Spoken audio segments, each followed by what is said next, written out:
Hi, okay, I'm gonna show you how to prepare the piano for my piece. My name is Ella. So the first thing you're gonna do is take out a strip of tinfoil that's about a foot, possibly 2 feet long, just enough to cover the bass strings of the piano.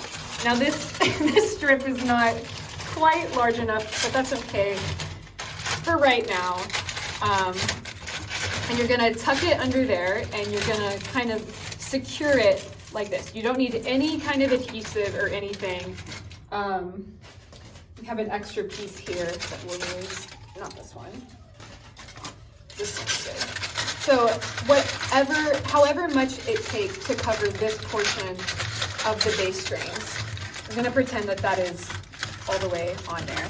And you just kind of wrap it on the side and it should be pretty secure. Try to flatten it down as much as you can.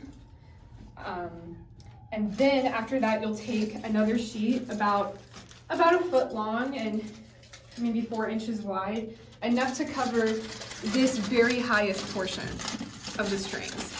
Of course, the distribution of these strings is going to differ from piano to piano, but what I'm defining as this section is whatever strings are secured off by this bridge, wherever it may be. So for this one, it starts, I believe it starts on A flat 6, I believe. I think that's A flat 6. Some might start a little lower. Doesn't matter, just as long as you secure it in this area. And again, just flatten it down. You don't need any tape or anything. It's non-invasive to the piano.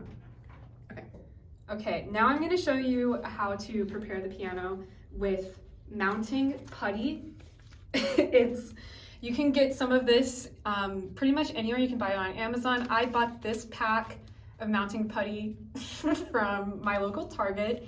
It is non-invasive to the piano. It is sort of like an adhesive, but it leaves no residue. You've probably seen this if you try to mount a picture to a wall like in a dorm room, because it doesn't leave any trace behind. And preparing the piano will be very easy with this. We only have a small set of notes we have to prepare, and the list of those notes is provided in the instructions that I have written in the score, but I'll show you how to do a couple of them. All of them are going to be secured at approximately the second partial of the fundamental. If you're not familiar with the harmonic series, this is the point at which the string is, oh, not that one, let's do, the point at which the string is divided in half.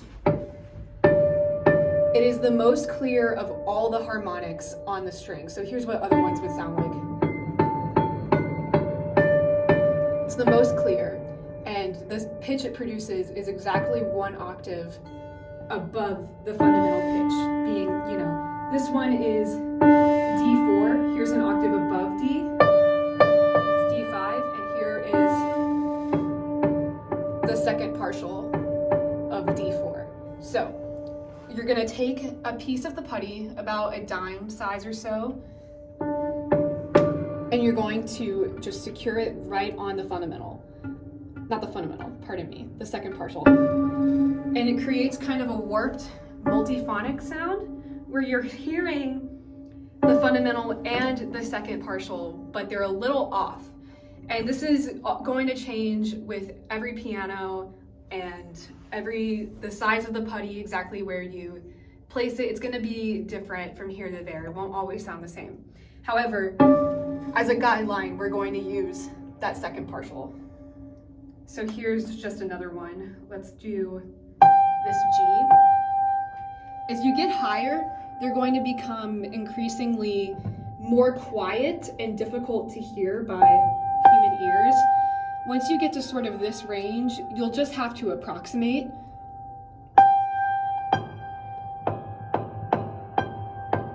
Somewhere around here. Again, it's not super clear, but that's okay. As long as we can estimate. So the higher you go, they'll become harder to hear. And as you'll see in the picture that I provided in the instructions, there's almost sort of a logarithmic slope happening here.